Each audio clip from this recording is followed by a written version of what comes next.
Ngibula ngesikhathi wangenzisa i-pregnant test. Yeah. Yaphuma i-positive. Yaphuma i-positive ngikhulelwe. Ngikhulelwe. Kahle kahle bengingamboni ukuthi ukhulelwe. Ngiyathuka. Ukhulelwe wena? Ingane esikaphi? Yo, kwaze kwashuba-ke manje. S4 ngale yashonayo.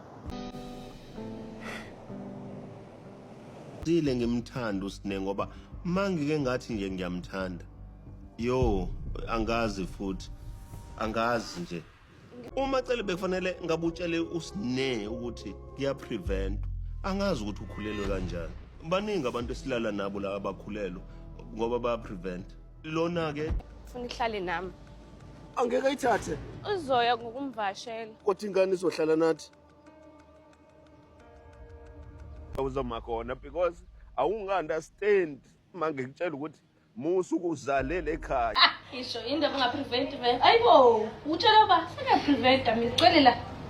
Nayi implant izwa. Ngifuna ukuzwa. Izwa.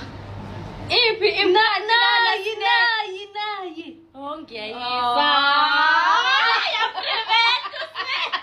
Hi guys, welcome back to my YouTube channel. Please like, share, and don't forget to subscribe.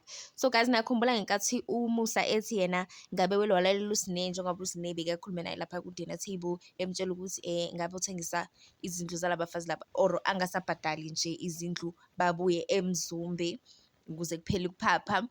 Wathi uMusa engabe nje welwazilalela uSine ngoba babindabe nalo mama Luyana ku therapy session nje abakhuluma into ezwelana naye. Hayi the same Sine uyakwazi nje guys ukumhambula uMusa. Phela komuntu okwazi ukuhambula uMusa nje uSine kuphela. So uSine utshela babakhe ukuthi yena ukhulelwe and lengane ekhulelwe yona ingane ewayenza ngenkathi ehamba kuyashutha ingane zesithembu eJozi. So njengoba bekashutha ingane zesithembu, the same man obekumele amlobole asingane yakhe ingane yomunye umuntu. Azange nje azibambele phakathi inyembezi uMusa waqala sekakhala sekambuza ayibo Sine manje kuthiwa ingane kuyenzakalani ngayo. Sine wathi nje kuthiwa ingane iyohlala nathi and yeah kuthiwa mina ngizoya eMzumbe mase ngiyozala ntontoni. Umusa wabe sekabuza ukuthi ayibo kanti umacela kamfundisa ingane ukuthi kuya prevent. Guys, only to find out uSine uthi macela ukuzala ingane uSine seka prevent. Utirelo mbuzo ukuthi awu prevent ingane vele.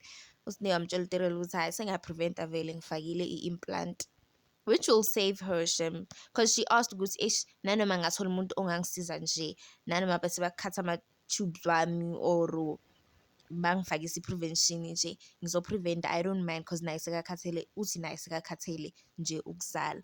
But the only person nje ozosihambulela uMusa and ozomnikeza ingane zakhe eziyi-20 bokuSine nje qha. Thank you guys for watching. What are your thoughts on this?